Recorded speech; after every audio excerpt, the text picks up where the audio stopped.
तर ह्याने जवळजवळ पाऊण तास मला इतकं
प्रत्येक पिढीचा सुपरस्टार असणारा असा जर कोणता लसावी मसावी काढणारा जर सिनेमा यावेळेला बघितला गेला तर तो एकमेव ठरेल पुन्हा एकदा साडेमडेतीन. अशोक मामांपासून ते मकरंद अनासपुरे, भरत जाधव, दिग्दर्शक अंकुश चौधरी, प्रत्येक पिढीला सिद्धार्थ जाधव आणि सिद्धार्थ जाधव अर्थात ह्या सगळ्यांमध्ये हुकमी एक्के आणि अर्थाने सगळ्याच वेगवेगळा गेम आहे. पण पुन्हा एकदा आकडेमोड करायला लावणार आहे की प्रेमाची सांगड, मैत्रीची सांगड आणि त्याच्या पलीकडे जाऊन असणारं एक वेगळं गणित पुन्हा एकदा साडेमडेतीन मांडणार आहे.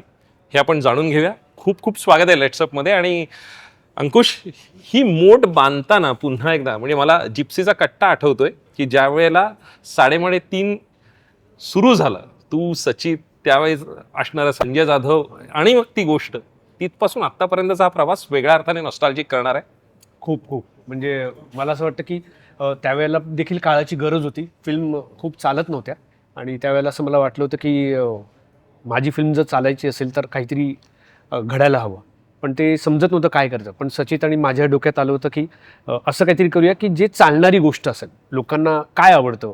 तर आमच्या लक्षात आलं की एका बाजूला मकरंद अनासपुरे आवडतात, एका बाजूला भरत जाधव आवडतात, एका बाजूला अशोक सर आवडत आहेत. अशी सगळी मंडळी आवडत असताना मला असं वाटलं की ह्या तिघांना एकत्र घेऊन काय करता येईल.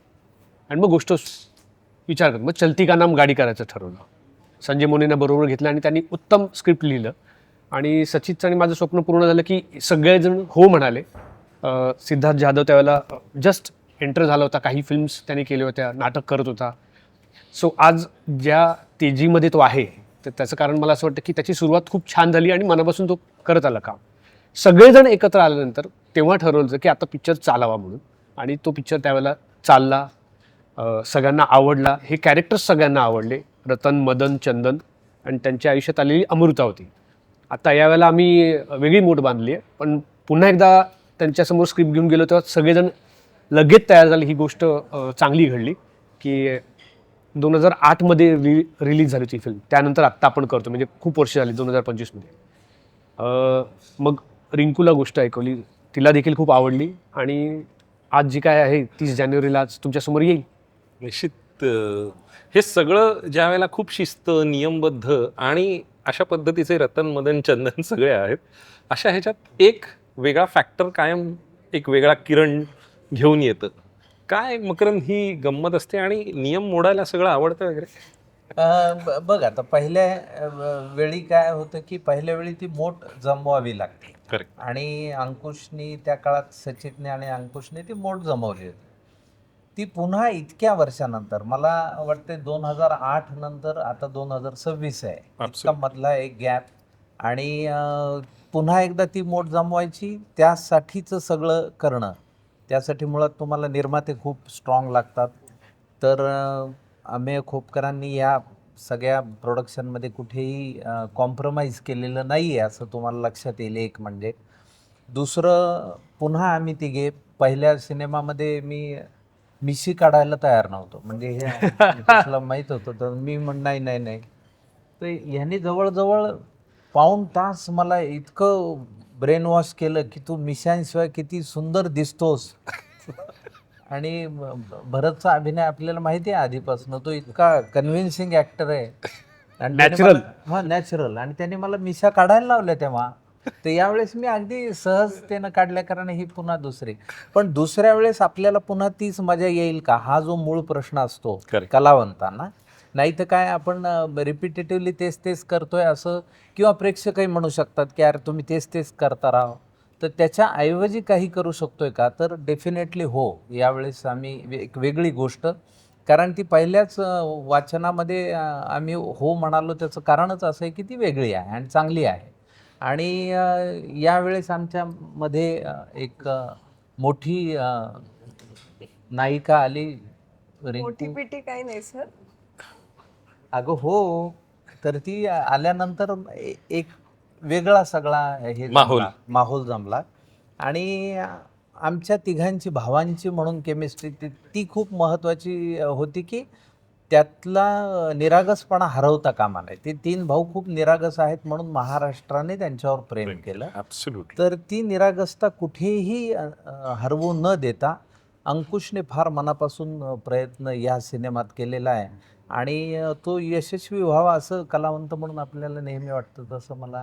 आणि भरतबरोबर काम करताना मला नेहमीच फार कम्फर्टेबल वाटतं. काही बघ, आता मी समजा एखादी ॲडिशन घेत असेल तर त्याला ना माझ्याकडे बघून कळतं. आणि तो तो ऍक्शन रिॲक्शनचा गेम. आणि सगळ्यात महत्त्वाचं असं आहे की तो चांगल्या जागा जर आपण रिहर्सलमध्ये घेतलेल्या टेकमध्ये विसरलो, तो सांगतो, अरे तूच घेतली होतीस ना, ती का घेत नाहीयेस, असं तो. त्याच्यामुळे एक खूप चांगली टीम पुन्हा एकदा. आणि मामा तर आपल्याला माहिती आहे की मामांना आम्ही नेहमी म्हणतो की तुम्ही विनोदातल्या सगळ्या शक्यता संपवलेल्या आहेत. आमच्यासाठी काही करायला ठेवलेलंच आहे. कुठलाही विनोद केला तरी अशोक मामांनी तो आधी केलेलाच आहे. तर त्यामुळे असं चिष्टम जगत सर्वम असं जे म्हटलं जातं, हो. असं सगळंच लिहून ठेवलेलं आहे. बरोबर. तसं तर मामांनी सगळंच करून ठेवलं. सर्वच पद्धतीचे विनोद केलेले असल्यामुळे. तर पण या ह्याच्यात पुन्हा एकदा ती तो सगळा माहोल आणि अप्रतिम सगळं. कॅमेरावर पुन्हा संजय जाधव आहे. त्यानंतर संदीप दंडवतेने फार उत्तम स्क्रीन प्ले आणि डायलॉग्स केलेले आहेत. या सगळ्याची भट्टी. आणि सिद्धार्थ आमच्याबरोबर तसाच त्याच उत्साहात, किंबहुना थोडा उत्साह जास्त आहे त्याचा अलीकडे. तर तो पुन्हा उत्साही आम्हाला बबन. त्यामुळे हे प्रेक्षकांना चित्र आवडेल अशी खात्री. निश्चित. भरत, या सगळ्यातला इनोसन्स हा जो कोर आहे, आणि कायम तो तुझ्यासाठी, म्हणजे अगदी पहिल्या भूमिकेपासून आतापर्यंत तुझ्यातला इनोसन्स हा कायम एक वेगळा एलिमेंट घेऊन आला आयुष्यात, आणि नवं सरप्राईज. कशा अर्थाने हे कुरळे बंधू आहेत, काय आहे, आणि आत्ताची गंमत काय आहे? एकतर इनोसन्स हा माझा एकट्याचा नसून ह्या चित्रपटात हे तिन्ही भावांचं आहे. म्हणजे अशोक मामांचा एक वेगळा इनोसन्स आहे, जो आपण एरवी बाहेर पाहतोच. मकरंदचा एक वेगळा इनोसन्स, तो एरवी बाहेर पाहतोच. माझा इनोसन्स मी त्या पद्धती कॅरेक्टर केलेच आहेत. पण या चित्रपटाचं पूर्ण चित्रपटाचे तिन्ही कॅरेक्टर इतके इनोसंट आहेत ना, म्हणजे मोठ्या भावाच्या शब्दापलीकडे नाही आहेत. आत्ता ह्या घडीला अशी शक्यताच नाही ना. भावाभावामध्ये वार चालले आहेत, भावामध्ये मारामाऱ्या होत आहेत. पण इथे अजूनही अशी भाऊ आहेत तीन की जे मोठ्या भावाच्या शब्दाच्या बाहेर नाही आहेत. आणि तो इनोसन्स जे लिखाणात आणलं आहे. आणि पहिल्या भागमध्ये आम्ही हा सेम केला होता. सेकंड भागमध्ये पण असं कुठे हरवेल का असं वाटलं पण नाही, कारण ते लिखाणच तसं आलं. म्हणून आपण पहिले गोष्टीच्या प्रेमात पडतो, मग आपले कॅरेक्टर्स उभे करतो. इथे आम्हाला कॅरेक्टर्स माहीत होते, गोष्ट काय समोर वाढवून ठेवले त्याला खूप महत्त्व होतं. आणि ज्या पद्धतीने अंकुशने आम्हाला ती गोष्ट सांगितली की असं असं असं असं होते, तर आम्हाला मुळात त्याचा तो जर्कच आवडला. ते आयडियाज इतके सोपं वाटले की का आपण जर्म आवडला. Sorry jerk. बरोबर. त्यातला मला तो जर्मच आवडला. तर का आपण हा पिक्चर करतोय, का नाही का ते पहिला येऊन गेला तर सेकंड का करतात हे लोक. तर नाही, पण त्या गोष्टीत इतकी धमाल आहे, गंमत आहे की तीन भाऊ परत एकत्र आल्याने काय होऊ शकेल, त्या गोष्टीला काय न्याय मिळू शकेल. ती गोष्ट ऐकल्यानंतर आम्ही प्रेमात पडलो आणि अर्थात परत मकरंद म्हणाले त्याप्रमाणे सेटवर जाऊन हा पिक्चर आपण कसा वर्क करतोय. सेटवरचं वातावरण पण इतकं त्यांनी गोड ठेवलं होतं अंकुशने की तुमचं एवढंच जग आहे, त्या जगाच्या पलीकडे काही नाही आहे, त्या जगातच राहा, त्या जगाबद्दल विचार करा. आणि पिक्चर करताना अशोक मामा म्हणा किंवा मी किंवा मकरंद असेल, आमची रिंकू नंतर जॉईन झाली असेल त्यात, आणि सिद्धार्थ असेल, बाहेर टाइमपास काही केलं तरी कॅरेक्टर्स बाबतीत आपण कसे पटकन इन्व्हॉल्व्ह होऊ शकतो का. आणि जसं आता मकरंद म्हणाले त्या पद्धतीने अशोक साहेब म्हणजे अशोक मामा खूप मोठे. आम्ही त्यांना आमच्या सेटवरच त्यांना म्हटलं होतं की मामा आम्ही देखील आज काम करतो ना, तर ह्या ठिकाणी अशोक मामा कसे रिॲक्ट होतील हे असं बघून आम्ही आमचं काम करतोय. म्हणजे काय थोडक्यात काय की मापदंड आहे. हा, की त्यांनी एवढं करून ठेवलंय की ही गोष्ट करताना आपण आपल्या स्टाईलने करतो, पण थॉट काय असेल त्या कॅरेक्टर त्या पंचच्या मागे, तो अशोक मामाला आम्ही वर्क करतो. या मी त्याविषयी त्यांना सेटवर म्हटलं देखील. इतका माणूस मोठा आपल्यासोबत काम करताना तो देखील त्या कॅरेक्टरचं इनोसन्स पाळतोय, आपल्या इनोसन्सचं काय आहे. क्या बात आहे. त्यामुळे आम्हाला असं वाटतं त्या इनोसन्सपणाचं गणित म्हणजे 3.5.5 एकदा झाले, आता पुन्हा एकदा येते. निश्चित. रिंकू, इतके सगळे दिग्गज आहेत, म्हणजे तू शाळेत असल्यापासून ह्यांना सगळ्यांना बघत आली असेल लहानपणापासून. आज त्यांच्याबरोबर नायिका म्हणून तू हा स्क्रीन शेअर करतेस, काय नेमकी भावना आहे? आणि अर्थात डिरेक्टर म्हणून अंकुशसारखा हुकमी एक काय, तुझं काय याबद्दलचं म्हणणं?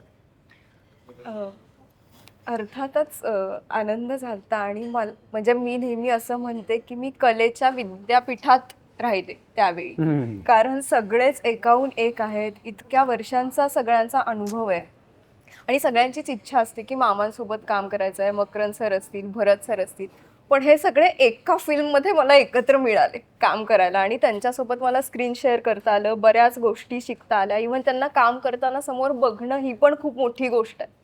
तर मला हे सगळं करता आलं आणि या निमित्ताने मी यांच्याशी जोडले गेलं, तर माझ्यासाठी खूप आनंदाची गोष्ट आहे.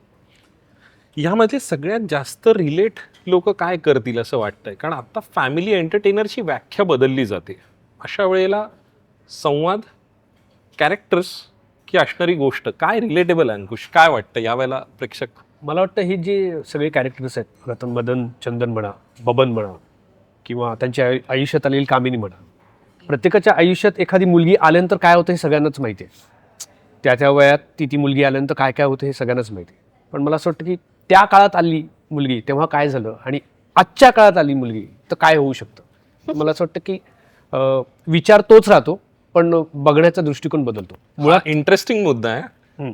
मकरंद, त्यावेळेला बीड त्या भागात असणारं प्रेम हे असंच फुललं जायचं का, की त्या पद्धतीचं, की आणखीन काय वेगळं होतं? नाही अरे, त्या काळात आता बघ, आता खूप या 3 दशकामध्ये इतकं आपण तंत्रज्ञानाने आणि सगळ्याच गोष्टीत म्हणजे काय म्हणूया त्या जागतिकीकरणाच्या वादळात इतके हरवून गेलो. तेव्हा इतकं सहज सुलभ नव्हतं. म्हणजे मला आठवतंय 7च्या आत घरात मधलं ते माझं वाक्य होतं, अरे ती कोपरगावची माधुरी दीक्षित होती, तिला फ्रेंडशिप देते का असं. तर त्या काळात मुलींशी बोलणं हेच मुळात, अरे तो बोलला एका पुरुषी, अशा पद्धतीचं असायचं. आता तितकं ते राहिलं नाही. आता थोडं बोल्ड झालं किंवा ह्या जनरेशनच्या मधलाही बदल, शेवटी एक मेटामॉर्फोसिस होतंच. तर आता ती व्याख्या फार स्पष्ट आहे. म्हणजे आता असं राहिलं नाही की मनात त्याच्या राहिले आणि 60व्या वर्षी त्यांनी जाता जाता सांगितलं माझं असलं काही भानगड नाही. आता मोकळेपणाने पटकन सांगून आहे का, जुळतंय का, नाही तर मग दुसरी लगेच शेजारची आहे इतकं ते अलीकडे बघतो. ऑप्शन्सही हा, आणि मग ते ह्या सगळ्या ह्याच्यामध्ये आपण पण ह्या पुन्हा एकदा 3.5 मधली गंमत अशी आहे की आपल्यामधलं काय जाणार नाही, तर आपल्या मुळात माणूस असण्याच्या भावना संपणार नाही. तर त्यामुळे ते 3 भाऊ का प्रेक्षकांना आवडतील याची खात्री काय आहे, कारण आपण सगळी माणसं आहेत. शेवटी गॅजेट्स किती आले, AI किती आलं, तरी शेवटी तुमच्या इमोशन्स कशा येणार हा मूळ प्रश्न आहे. तर त्या इमोशन्सच्या मध्ये बांधलेला हा एक फार सुंदर सिनेमा आहे. आणि प्रेम व्यक्त करणं, आता तू ग्रामीण भागातलं मला म्हणलास, पण नाही, आमच्या कुटुंबामध्येच प्रेम व्यक्त करणं हे मान्यच नाहीये ना. भावाला कळलं तर मग त्यातल्या ज्या गमती जमती आहेत, त्यातली जी निरागसता आहे ती भावेल असं मला खात्रीपूर्ण. आणि बघ, या सिनेमाला असं होतं की मला अजून आठवतं की तेव्हा मुलं जी 6वी 7वीत होती तर त्यांच्या कमेंट्स आहेत की आम्ही उत्सुकतेनं वाट बघतोय. तेव्हा मी 6वीत होतो, तेव्हा मी 7वीत होतो, त्या काळात बघितलेला सिनेमा आणि आता इतक्या वर्षानंतर पुन्हा एकदा तीच मोठ आणि तेच भाऊ तर आणि गोष्ट वेगळी तर त्याची मजा येईल. पण मला अंकुश आणि भरत तुम्हाला दोघांनाही विचारायचं आहे, गिरणगाव म्हणजे चाळ आणि त्या सगळ्या संस्कृतीतून आपण येतो. नेमकं त्यावेळेला मनाची जागा फार मोठी होती, घरातली जागा जेवढी कमी होती, पण ह्या मनातल्या जागेत त्यावेळेला नेमकं घर करणाऱ्या कोण होत्या का, आणि त्या सगळ्या भोवती प्रेम ही संकल्पना रोज डेच्या पलीकडे होती का आयुष्यात? मी त्यावेळेला खूप इनोसंट होतो. शिंकारे कोणीतरी नाही मी तुला बोलतो म्हणजे तू आहेस भरत माझ्या बरोबर खूप होता. त्याने खूप लढाया लढलाय माझ्यावरती, त्यामुळे त्याला माहिती असतं. काय होतं पूर्वी आता त्या काळाचं म्हणतोस म्हणून की तेव्हा मित्रावर खूप अवलंबून असायचं. तिच्या मैत्रिणीवर अवलंबून असायचं आणि मुलाच्या मित्रावर अवलंबून असायचं. मेसेज पोहोचवणं तो मित्र सांगेल ते त्याच्यावर आपण आपली इमारत बांधायची. मग कळायचं की मित्रच घेऊन जातो.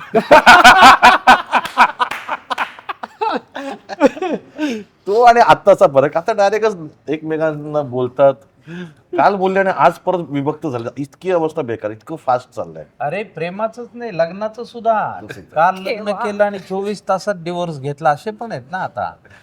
सगळं इन्स्टंट आहे, कॉफी इतकंच. त्यामुळे तू म्हणतोस ना मनातली जागा, ती जागा मनच नाही राहिलं तर जागा राहणार कशी. आणि आमच्या वेळेच्या मनातली जागा, आम्ही नेमकं एकांकिका स्पर्धा करता करता नाटकात आलो आणि चित्रपटात आलो, तर ती जागा आमच्या मनातली रंगमंचाचीच होती. वा. आणि फक्त रंगमंच, नाटक, एकांकिका स्पर्धा हेच होतं त्या मनात. आणि त्या वयात ती उत्साह होता म्हणून आज हे दिवस पाहू शकतो. अंकुश, म्हणजे त्या इनोसन्सच्या पलीकडे काही रंग भरले गेले का आयुष्यात, आणि त्या सगळ्या गोष्टीला आज डिरेक्टोरियल आस्पेक्टने बघत असताना? अरे प्रिन्स आला.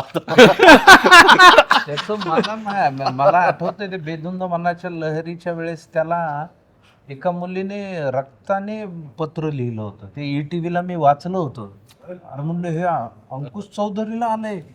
आणि आम्ही पहिले मला असं वाटलं की इतकं काय असलं काढलंय अक्षर, नंतर बघितलं तर ते रक्ताने लिहिलेलं पत्र होतं. तर ते आता नाही करणार कोणी तसं या पिढीमध्ये, पण तेव्हा होतं ते. आता AI बेस्ड आता आर्टिफिशियल ब्लड वापरते, तेव्हा मात्र ते होतं. पण त्याची क्रेज आम्ही बघितली होती. तू मी करत होतो नाटक तेव्हा, त्याच्या आधी तू मीच्या आधी पण आमच्यासारखे आम्हीच. त्या पहिली एंट्री यायची, माझी यायची बघायला, आणि अंकुशची एंट्री आली ना की ना ओ असं आवाज यायचा. हा म्हणजे श्वास घेण्याचा पण आवाज येऊ शकतो. सुस्कारा सोडल्या त्याला बघितल्यावर आला प्रश्न नाही. आजही ते टिकवून येतो. हा चाम आहे. अच्छा, तर ह्या सगळ्यामध्ये अंकुश, कुंपणा पलीकडचं शेत आम्हाला कायमच always greener other side of the fence. तुला नेमकं हे सगळं अनुभवताना नेमकं कुंपणा पलीकडचं शेत आणि त्या सगळ्या निसर्गरम्य गोष्टी तुला कशा वाटत? हे बघ, आता तुला खूप वेळ मिळालाय. आम्ही मध्ये मध्ये उदाहरणं देऊन देऊन तुला प्रश्न माहिती होता आधी.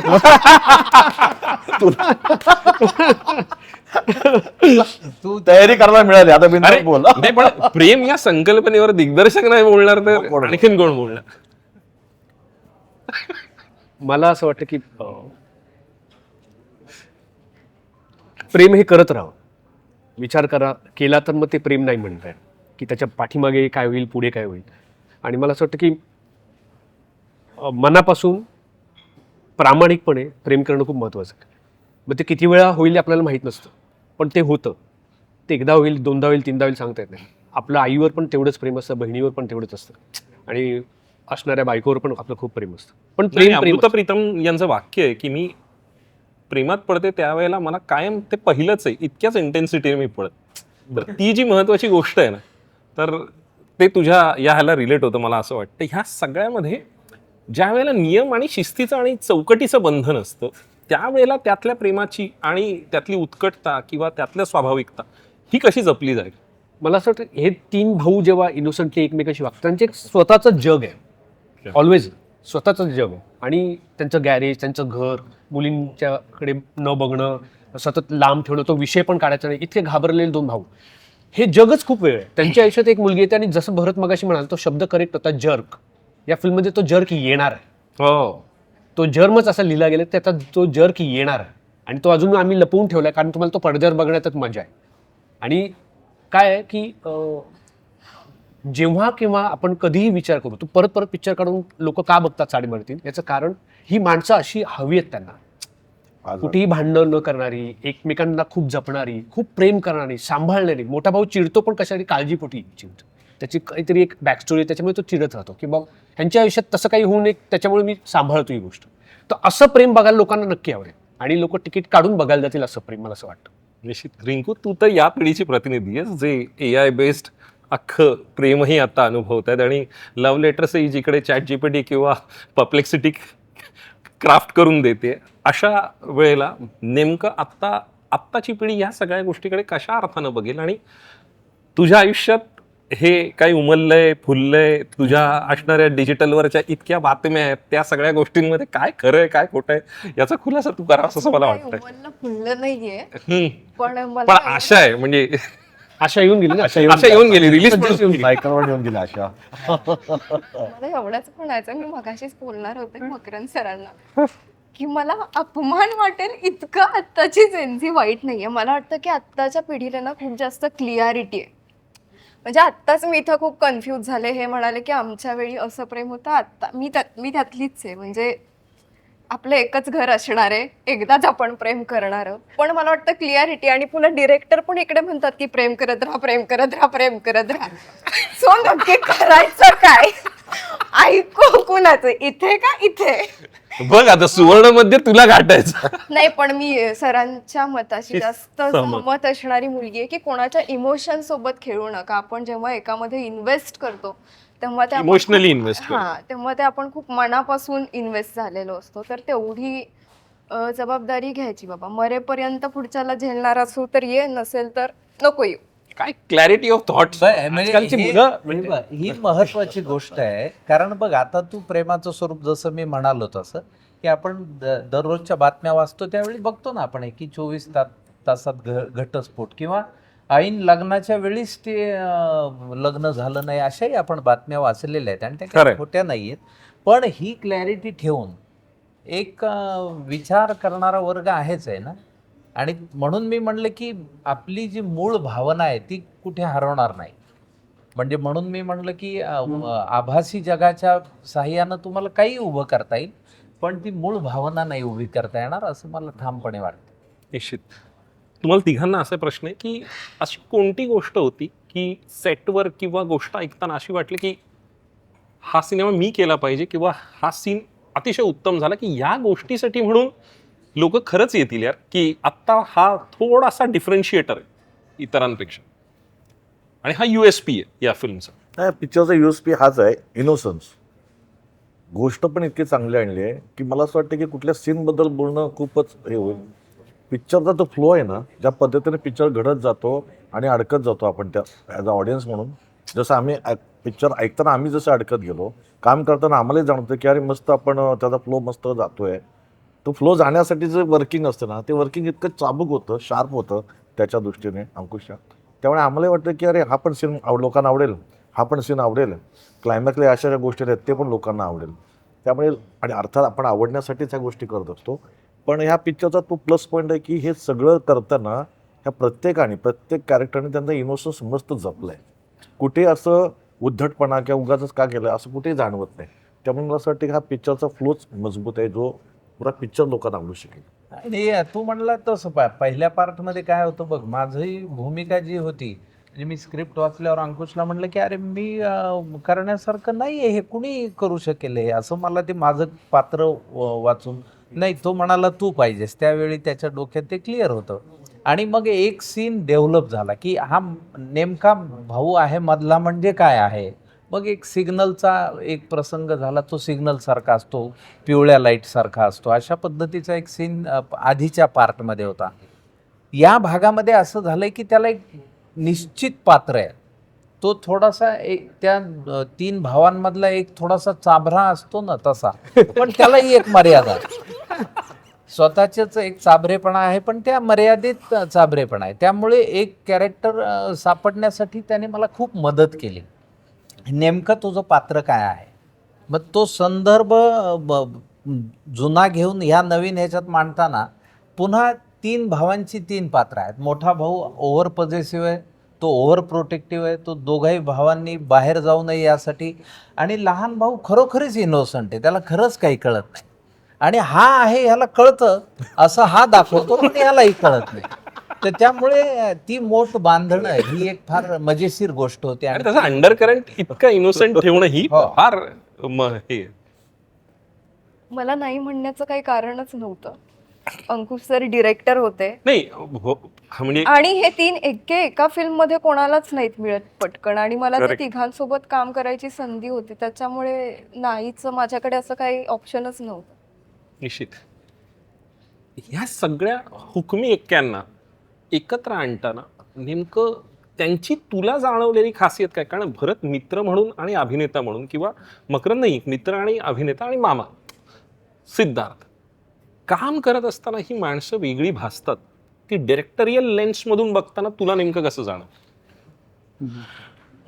सगळेच स्पर्धा करणारी माणसं होती, स्पर्धेतून वर आलेली माणसं आहे. ते आजही काम करताना, कॅमेरासमोर असताना तेवढंच प्रामाणिकपणे आजही काम करतात. हे खूप बघण्यासारखं, शिकण्यासारखं आहे असं मला वाटतं. कारण कुठलीही कलाकृती खराब होऊ नये याची ती पूर्ण एक तर काळजी घेतात, महत्त्वाची गोष्ट म्हणजे. आणि सर्वात महत्त्वाचं म्हणजे त्यांना दिलेलं कॅरेक्टर एकदम छान आणि सुंदर पद्धतीने आणतात. आणि मला असं वाटतं की जेव्हापासून मी अशोक सराफ सरांच्या मी एकांकिका बघितल्या नाहीत, पण मी नाटक बघितलं त्यांचं, सिरियलमधलं काम बघितलं, हिंदी सिरियलमधलं काम बघितलं, फिल्ममधलं काम बघितलं, मराठी हिंदी सगळ्या फिल्ममध्ये काम बघितलं. आजही ते जेव्हा काम सुरू होतं ना, आणि काम जेव्हा ॲक्शन नंतर कट पर्यंत जातं ना, त्यांनी त्यांची जागा सोडलेली नसते. ती त्या कॅरेक्टरमध्ये असते.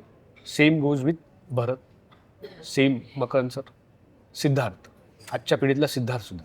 म्हणजे आजही जेव्हा काहीतरी करायची उर्मी असते ना, अशा पद्धतीने सगळेजण आहेत असं मला वाटतं. आणि हे शिकण्यासारखं आहे की एक फिल्म संपल्यानंतर दुसरी फिल्म सुरू होते, तिकडे देखील याच पद्धतीने काम करणं हे खूप महत्त्वाचं आहे. ते करतात. डिरेक्टर म्हणून त्याचं सगळ्यात महत्त्वाचं वैशिष्ट्य काय, की तो स्वतः एक खूप चांगला ॲक्टर आहे, आणि त्याला माहिती आहे की ह्यांना काय. आता एका सीनला मी थोडा अनकम्फर्टेबल होतो हे त्याला जाणवलं. तो म्हणाला की तुला काय प्रॉब्लेम होतोय? तर मी म्हटलं की यार ते मला ते साऊंडचं ते डंगरीज आहे ना मला तो ड्रेस, तर त्यामधलं म्हटलं ते डबी सारखी पडतीये रे, मला बसता येत नाही.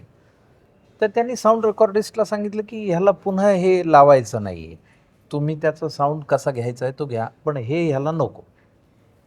बघ आता पाहायला गेलं तर ही गोष्ट साधी आहे, पण ही किती महत्त्वाची आहे की तुझं हे घालवू नकोस.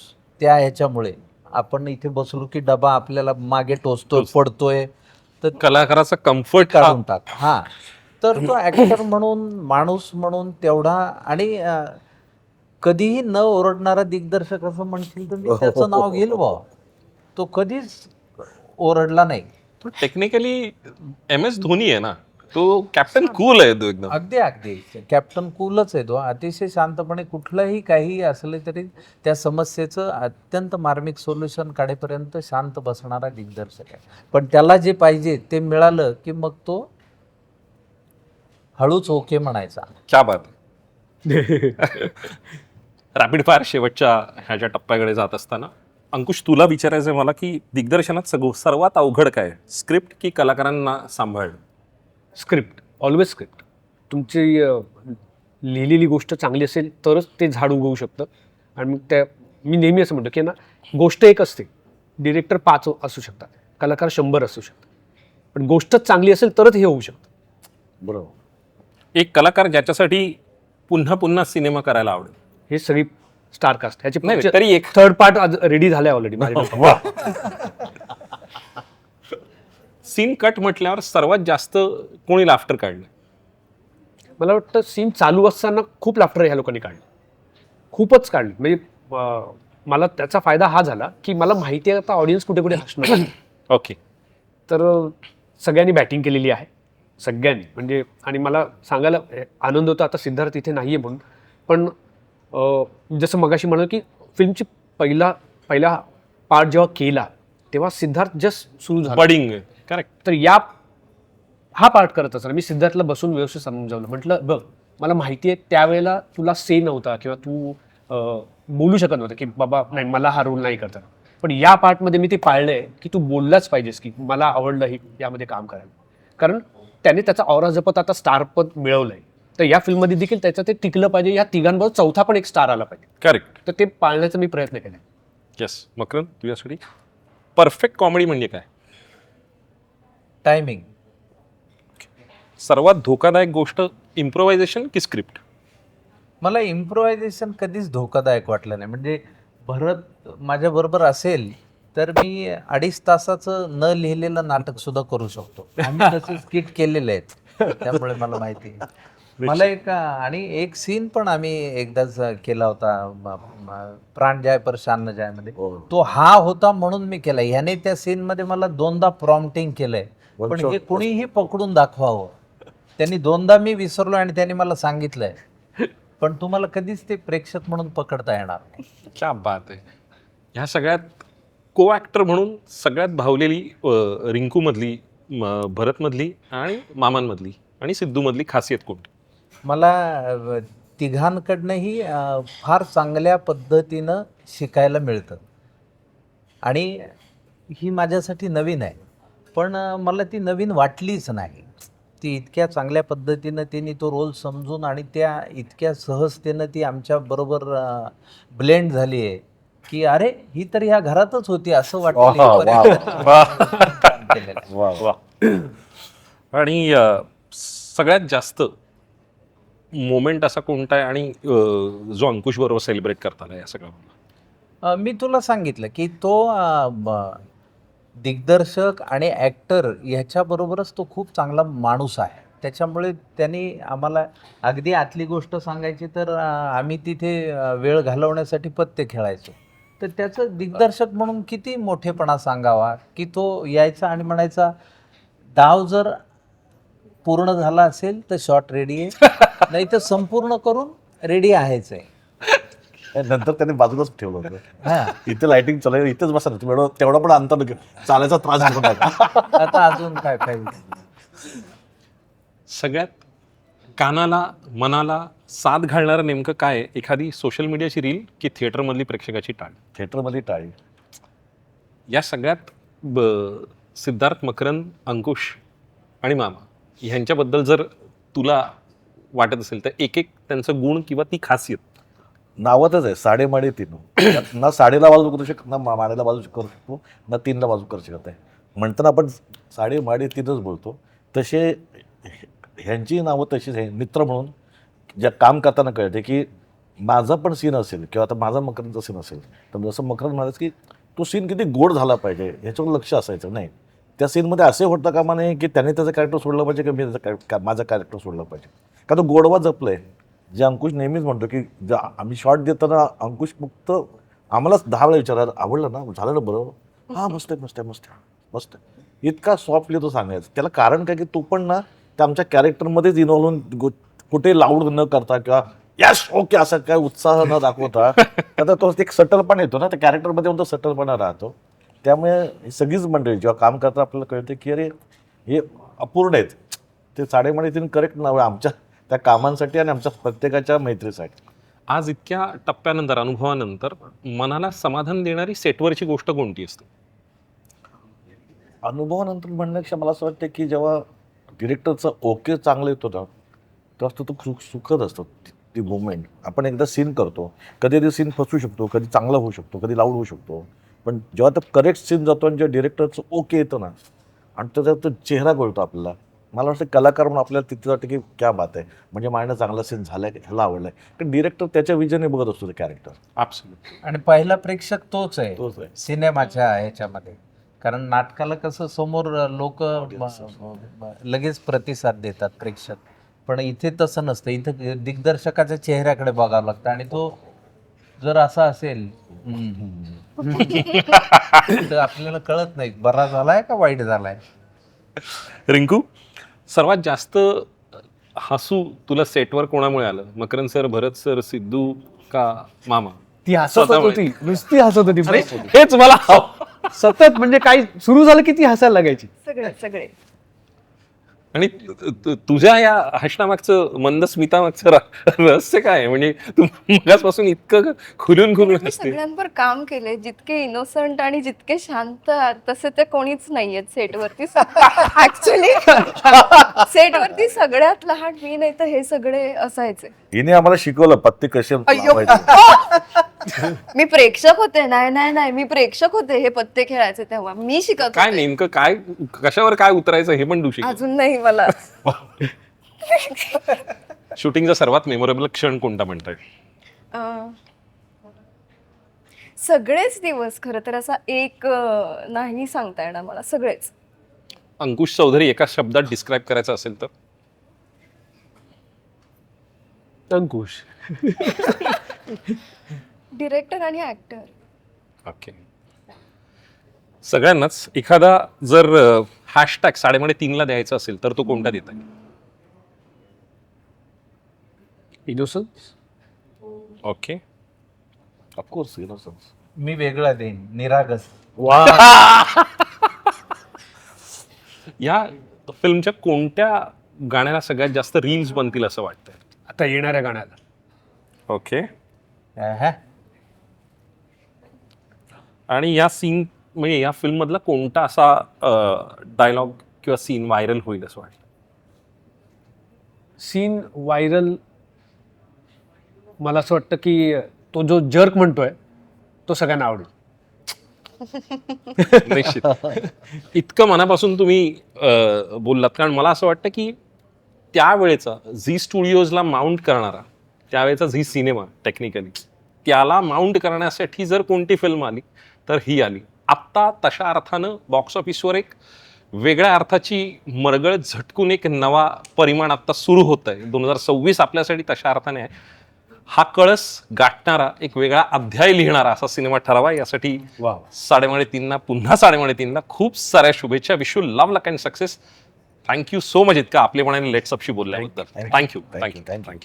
सोशल मीडियाच्या भाऊ गर्दीत विश्वासार्हतेने चकाकणारे नाव म्हणजे लेट्सअप मराठी.